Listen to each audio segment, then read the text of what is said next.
There's the big telescope at Green Bank.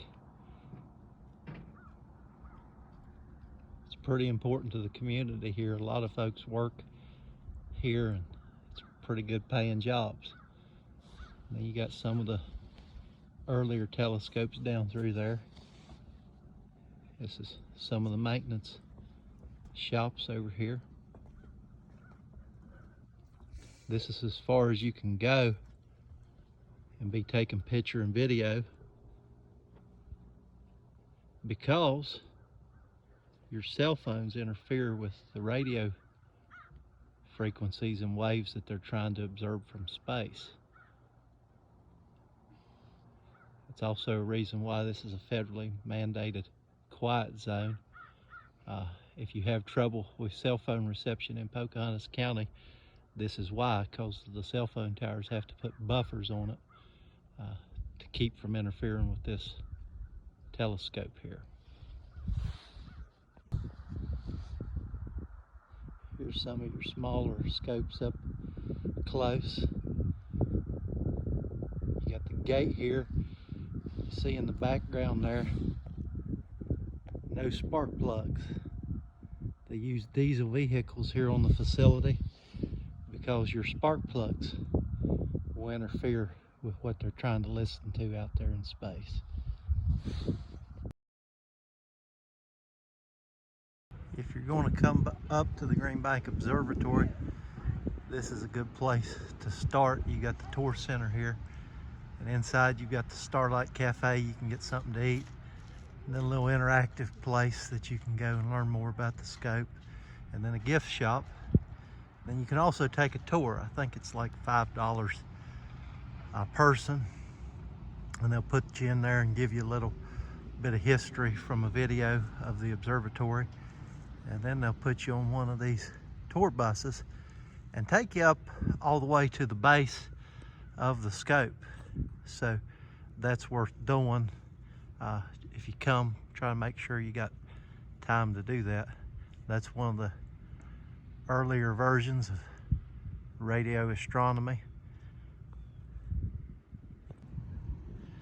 When the observatory was started back in the 50s, the Navy was a big part of what was going on here, and you had to have diesel vehicles to keep from interfering with the scope.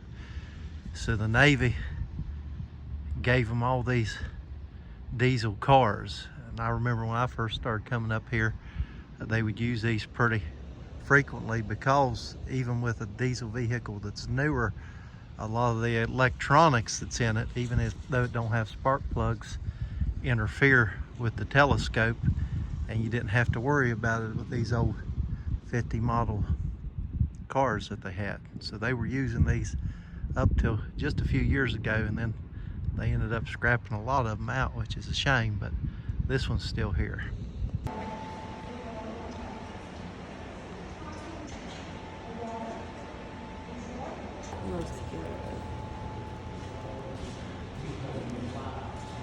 That was excellent too. It does.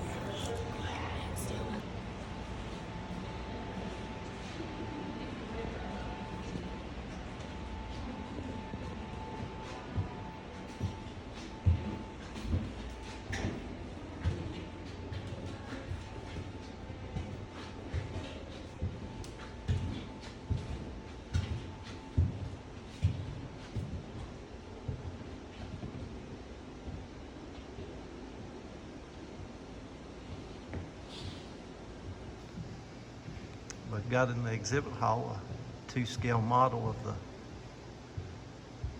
telescope. Shows you how it's mobile and can operate.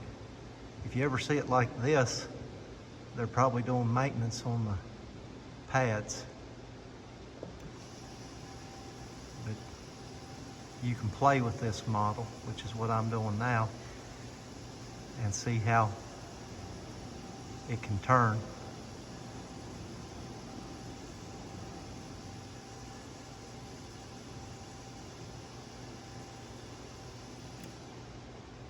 And it's got a track that it can rotate 360 degrees. So it gives the scientists plenty of different ways of moving to study whatever part of the solar system they want to. A lot of cool things in this exhibition hall. If you got kids, a lot of cool things they can play with. This is my favorite thing to play with when I come in here.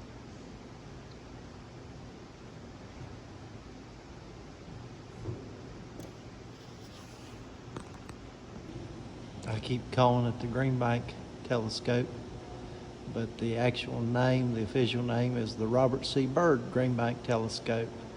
It's also known as the GBT, but a lot of things in West Virginia have Robert C. Byrd's name on it.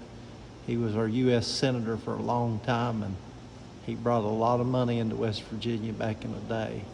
If he was still alive, he'd still be our U.S. Senator.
Is there any bugs over there? No, they're not. We can't tell you.